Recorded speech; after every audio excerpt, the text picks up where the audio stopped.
Good evening.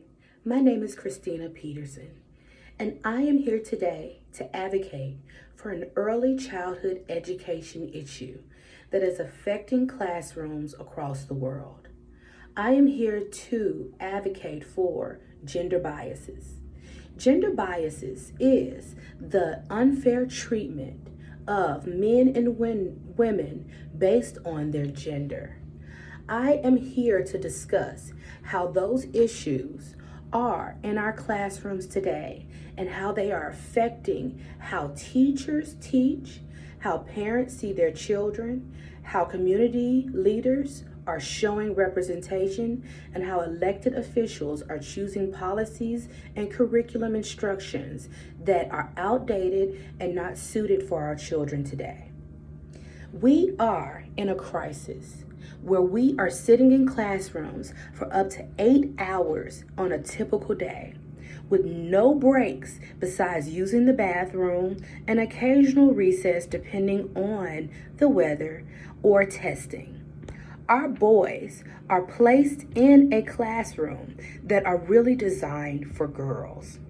Boys have the fastest growing motor skills when it comes down to jumping, running, and balancing. Girls, young girls, have the fastest motor skills when it comes down to holding a pencil, pencil grasping, and writing. So that puts our boys at a disadvantage, and they are placed in the same setting as their counterparts that are developing in a way that makes our boys seem hyperactive and behavioral problems. That is not helping our boys' self-esteem. And we are seeing a lot of disruptions in the classroom when these classrooms are not being suited for the ever-developing minds and active lessons that our little boys need to be receiving. Howard Gardner classified multiple intelligence as there being multiple ways that the average person can think and learn their best. From my studies and research, I'm finding that boys might be more body kinesthetic at an early age.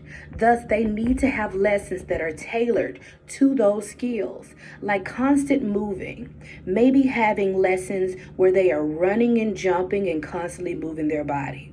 But sitting at a desk for more than 4 hours is causing a stress on little boys that equally ends up them disturbing the classroom. I'm reaching out to my educators. There is a website out for resources called Think or Blue, where teachers are encouraged to read 20 different ways that they can reduce gender biases in the classroom.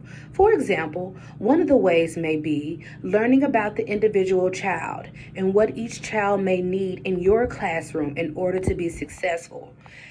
Families, there is a podcast out, research about embracing the diversity in genders in your home.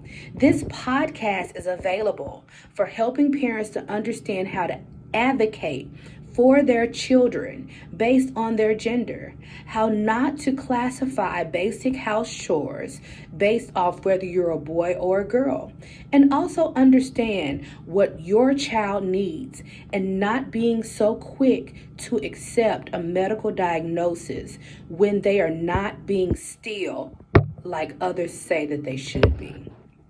For our community leaders, there is a website called 0 to 3 where it is informing you about early childhood development, where each child should be, and how our community should have workshops and events out there informing not just parents but grandmothers, our local stores, parents, and teachers of all alike, or even those that do not have children yet, so that the scarce attitudes towards the development of children is being understood completely.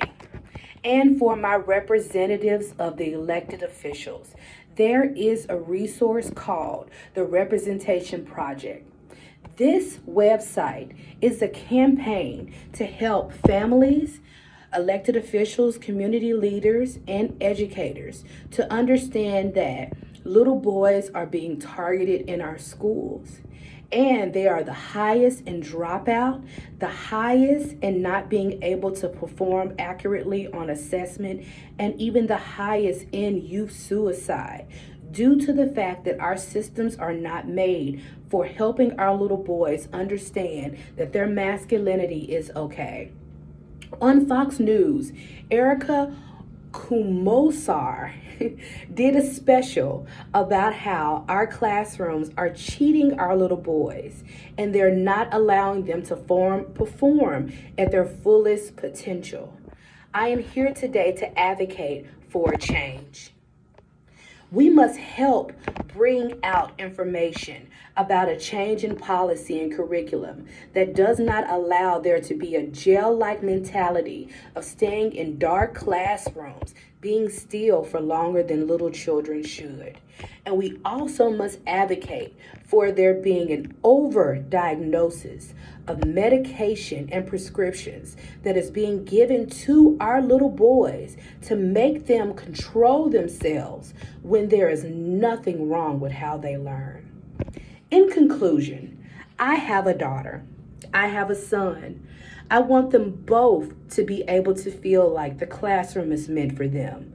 My daughter, who is quick to learn and able to hold a pencil and grasp situation, is just as smart as my son that might want to climb up a tree and spend some time outside.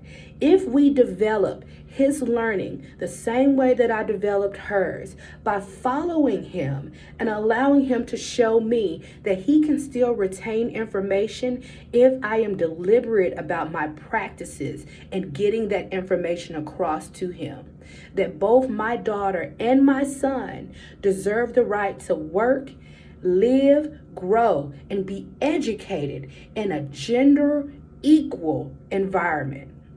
Thank you.